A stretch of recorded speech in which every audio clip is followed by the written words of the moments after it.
Hey guys, welcome to my channel. Today vlog ఏంటంటే మా father Ayyappa స్వామి మాల వేసుకున్నారు కదా. సో ఈరోజు ఇరుముడి అనమాట. ఇరుముడి ఎలా కడతారో అయ్యప్ప స్వామికి వీడియోలో అయితే చూసేయండి. అంతకన్నా ముందు నా వీడియో ఎవరైతే కొత్తగా చూస్తున్నారో do subscribe to my channel. Ayyappa స్వామికి ఇరుముడి ఎప్పుడు కట్టుకుంటారంటే 41 డేస్ దీక్ష చేయడం అయిపోయాక సాక్షాత్తు ఆ అయ్యప్ప స్వామిని తల మీద మోస్తున్నాం అని భావించి ఇరుముడి కట్టుకొని పాదయాత్ర అయితే చేస్తారు. అసలు ఇరుముడి అంటే మీనింగ్ ఏంటంటే జంటముడులు. ఇరుముడి కట్టడం కంప్లీట్ అయ్యాక కనిపిస్తుంది మీకు. లాస్ట్ వరకు స్కిప్ చేయకుండా చూసేయండి.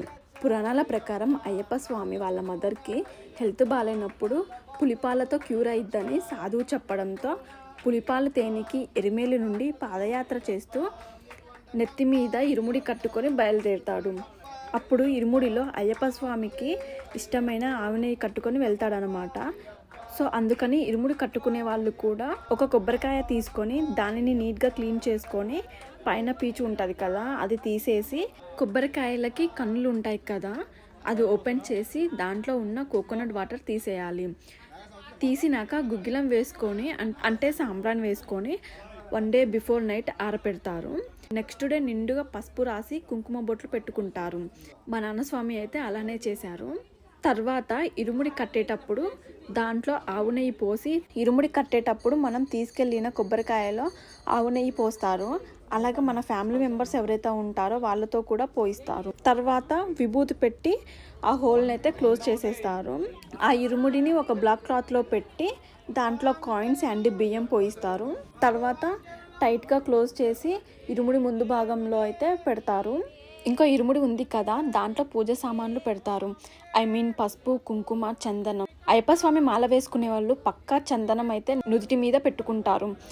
అండ్ నవధాన్యాలు, తేనె, dry fruits and blouse pieces ఇంకా చాలానే తీసుకొని వెళ్తారు. అయ్యప్ప స్వామి ఇరుముడిలో బ్లౌజ్ పీసెస్ ఎందుకు తీసుకొని పోతారంటే మాలికా పురోత్తమ అనే దేవత అయ్యప్ప స్వామిని కళ్యాణం చేసుకోవాలని అనుకుందంట. కానీ స్వామి ఒక వరం ఇస్తారంట.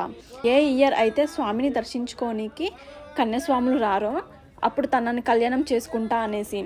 సో మాలికాపురోత్తమ దేవి ఎవ్రీ ఇయర్ ఏనుగు మీద ఊరేగింపుగా కళ్యాణం చేసుకోనికైతే వస్తారంట. స్వామి టెంపుల్ ముందు ఎవరైతే కన్యాస్వాములు వస్తారో వాళ్ళు శరణు గుచ్చి వెళ్తారంట. సో మాలికాపురోత్తమ అమ్మవారు అవి చూసి ఈ ఇయర్ కూడా కన్యాస్వాములు వచ్చారని వెళ్ళిపోతారంట.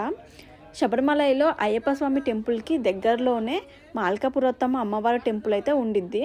సో అయ్యప్ప స్వాములు అక్కడికి కూడా వెళ్ళి దర్శనం చేసుకుంటారు. అలానే ఓన్లీ ఎవరైతే 41 డేస్ దీక్ష కంప్లీట్ చేసి తీసుకెళ్తారో వాళ్ళకి మాత్రమే శబరిమలలో ఉన్న 18 బంగారు మెట్లను ఎక్కిపోయి అయ్యప్ప స్వామిని దర్శించుకునే అర్హత అయితే ఉంటుంది. అండ్ టెంపుల్లో ఉన్న పూజారులకి అలాగే పందల రాజ వంశానికి చెందిన వాళ్ళకి మాత్రమే అర్హత ఉంటుంది. సో అందరి ఇరుముడిలో బియ్యం అండ్ కాయిన్స్ వేస్తారనమాట.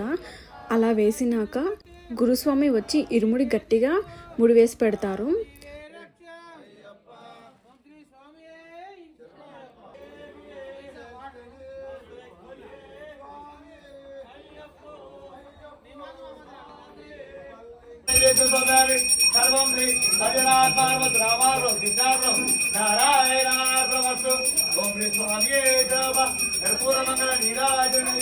తర్వాత అయ్యప్ప స్వామి పూజ చేసి అన్ని ఇరుముడులకి హారతి అయితే ఇస్తారు.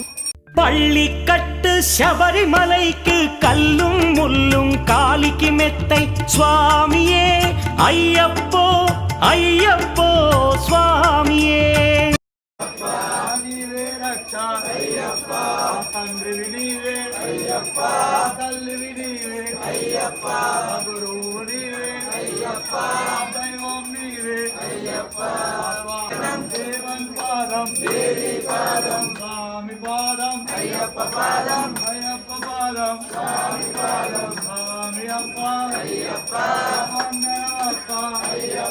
గణపతి షణ్ముఖ అయ్యప్ప స్వాముల ప్రాతకాలపు వేళల తలచి స్వామి అయ్యప్ప శరణు ఘోషతో మండల దీక్షలు చేసితిమి స్వామియే అయ్యప్పో.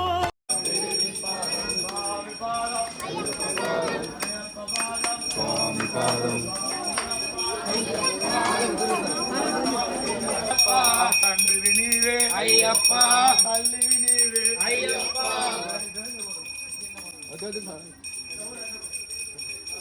అయ్యప్ప అయ్యప్ప అయ్యప్ప స్వామి అయ్యప్ప ముప్పూటలు శ్రీ అయ్యప్ప స్వామిని ముదమున కొలిచి సేవించి నల్లని దుస్తులు ధరించి శ్రీ శని భగవానుని కొలిచెదము. ఇక ఇరుముడి కట్టడం అయ్యాక స్వాములందరూ పూజ చేసుకొని ఇరుముడి తల మీద పెట్టుకుని టెంపుల్లో అయితే ప్రదక్షిణలు చేసినారు. తర్వాత దేవుని దర్శనం చేసుకొని మళ్ళీ ఓన్లీ గురుస్వామితోనే ఇరుముడి తీపించుకొని ఒక పక్కకు పెట్టుకున్నారు. ఆఫ్టర్ దట్ భిక్ష చేసి ట్రైన్ అండ్ వెహికల్స్లో ఎవరికి పాసిబుల్ ఉన్నట్లు వాళ్ళైతే శబరిమల యాత్రకి స్టార్ట్ అయిపోయినారు. ఇది ఫ్రెండ్స్ ఇవాల్టి వీడియో. ఈ వీడియో మీకు నచ్చినట్లయితే don't forget to subscribe to my channel.